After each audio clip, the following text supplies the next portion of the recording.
அது அன்பு, உதவி, பகிர்வு ஆகியவற்றை நினைவூட்டும் ஒரு அழைப்பும் கூட.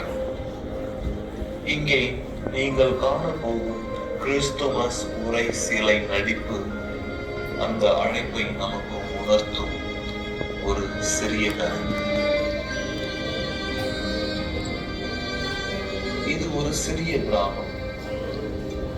இங்கு வாழும் மரியாள் அம்மா தனது மகன் யோவானிடம் ஒவ்வொரு காலையும் சொல்வது, நம் வாழ்வில் இறைவன் முதல் இடத்தில் இருக்க வேண்டும், அதற்காக தினமும் ஆலயத்திற்கு செல்வோம் என்பதுதான்.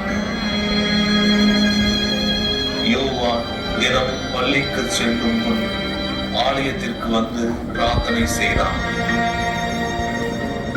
என்னை மட்டும் அல்லாமல் எல்லோருக்கும் உதவி செய்வதற்கான மனதை தாரும் என்று இறைவனை கேட்டான்.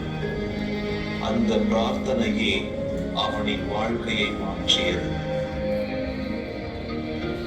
ஒரு மாலை பள்ளியிலிருந்து வீடு திரும்பும் போது யோவான் ஒரு முதியவர் சுமையை கொண்டு வறுமையுடன் நடந்து வருவதை கண்டான். ஒரு நொடியும் யோசிக்காமல் அவன் ஓடி சென்று அவருக்கு உதவினான். அந்த சிறிய உதவி முதியவரின் முகத்தில் பெரிய சிரிப்பை கொண்டு வந்தது. கிறிஸ்துமஸின் ஆத்மா உன்னுள் இருக்கிறது மகனே என்று முதியவர் அவனை ஆசீர்வதித்தார்.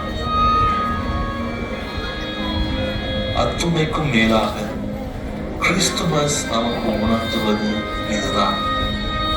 இயேசு உலகிற்கு வந்தது அன்பை பகிரவும் உதவிக்கரம் நீட்ட கற்றுக் கொடுக்கவும்.